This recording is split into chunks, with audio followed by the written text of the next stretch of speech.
What you got to say? Get back, get back, get back, get back, get back.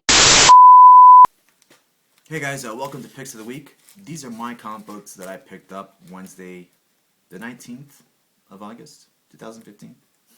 Holy, I trashed that date. But anyways, here are my books. Up first we have Revival by Image, from Image.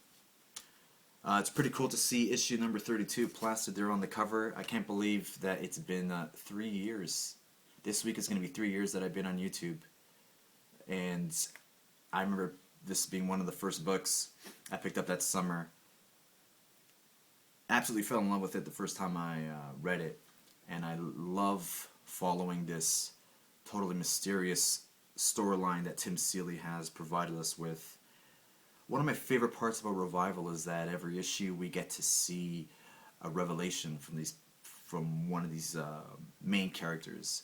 It's one of the books that have probably the biggest cast, apart from superhero books like Avengers and Justice League. Obviously, it's a big cast of characters, but for an independent book, so many characters in this story, and you actually get attached to them. Whether it be the main, who is Martha and Emma, who I think are, did I say Emma? Martha and Dana. M is Martha's nickname. I'm so attached to these two girls. Probably one of my favorite characters since getting back into comic books. Whether, like, doesn't matter, superheroes or indies, just so underrated. Obviously my favorite females I enjoy reading. I love their sister relationship. Everything about them is flawless. Well, I shouldn't say that, because of this issue we get to see some disturbing history, a moment on Martha's moment. I'm not going to spoil too much. Did I say Martha again? I get them confused. Dana. So, yeah, I'm not going to spoil too much because I know a lot of my close friends are pulling this book on trade, but remember issue 32. Batman Gotham Knight number 7. 2 stories in this one. First off, done by Peter Tomasi. Really enjoy this Batman comic book, even though it's based on a video game. The first story was very heartwarming to me. I loved seeing Batman cooped up in this apartment with this older gentleman who was reminiscing about the good old days of Gotham City. And this man actually worked at the Monarch Theater, where we all know Bruce Wayne. That's the theater that he was the last movie he saw with his parents before they got gunned down outside. I know most people get sick of that origin of seeing the visuals of the pearls and, you know, Bruce Wayne witnessing his parents die. But just like I don't get sick of listening to my national anthem, I don't get sick of reading and seeing Bruce Wayne's origin. Well, the Batman's origin. So that was the first story. Pretty amazing. On the second story, we got to see, on the second part of the story, we got to see Tomasi right in the Suicide Squad, which was pretty badass. I would love to see Tomasi, you know, do a few issues of Suicide Squad. It just caught me off guard, and it was really well done. It was just so fun. He got the characters down pretty great with their, with their dialogue. It was pretty awesome. So, Arkham Knight, can't wait to see. I can't wait to actually jump on Arkham Knight Genesis, which is going to be focused on JT. Harley Quinn Power Girl issue number 3.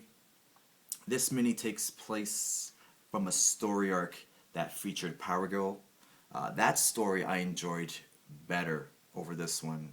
It just had more of a moral to it, and it just felt better, just read better. This one is just too Ricodius, just too, you know, out there, but it's still fun. It's still Harley Quinn stuff that makes me laugh out loud. It's a mini, so I don't really care. Robin, Son of Batman, we're on issue number 3. I have to tell you, I think the first issue was my favorite, mainly for the visuals. Something about this story, this book, reads too cute. I don't think cute suits Damian too well. The things that stand out from this is obviously the art and the colors. I think the colors are done by, oh gosh, I forgot his name. I don't want to trash it, but But those are the things that have always stood out in the Batman and Robin book to me, and that's what things that carried over into this book is the obviously the arts and the coloring. But obviously, I'm missing the story, not the story, but just missing the writing. Two key elements that this book is missing is Batman and Tomasi. Well, I shouldn't say that. But it's Damian. Of course, I'm going to continue reading it. I love keeping tabs on my favorite guys. And now it's time for cover of the week.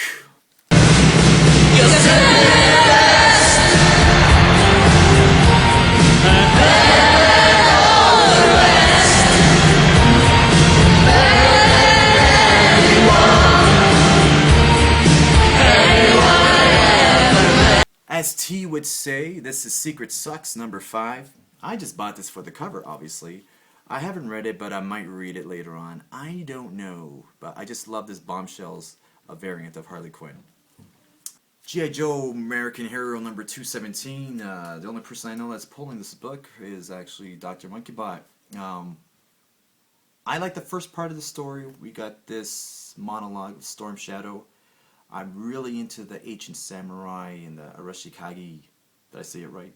Clan stuff, talking about the swords, and that stuff I like the most. I love that history. I've always been fascinated with Storm Shadow and Snake Eyes' origins and relationships. Maybe I should just buy more back issues that have to do with ninjas, because that's the only thing I like. I love the ninjas. Ninja Turtles number 49. Holy crap, shit's going down with this. Remember Donatello and he, died? Well, it looks like someone else is gonna die, because Oroku Saki and Splinter are gonna go head to head, and one man must stand. So, pretty counting down to issue 51. See what's going on. Enjoying this. It's one of those titles that I jumped on, jump off, jump on, jump off. Thanks to Agent 42Q. Old school name. Wednesday Serial Matt. Hooking me up with the trades. Pretty cool stuff. This is the Eastman cover. Birthright issue 10. I'm not a huge fan of fantasy books, but for some reason Birthright is one of my favorites. Maybe because it does deal more with the human sides than the fantasy stuff that I'm not really too fond of. Just like with sci-fi, it's been done before. A lot of sci-fi stuff has been done before, and it just gets so waterlogged and boring. But this Birthright fantasy is absolutely awesome. Just seeing Mikey and Brennan. Man, I love that brother. I love that brother team, and I just can't help but rooting for Brennan and Mikey. I just love them so much. Joshua Williamson, I followed him from, I want to say Sheltered. Oh gosh, I'm going to trash this. But yeah, he's becoming one of my favorite writers. Really in love everything about Birthright. Hey guys, thanks for checking out my picks of the week. Hope you enjoyed this new segment. It's not really new. I've done picks of the weeks before. But I'll see you guys next week. Later.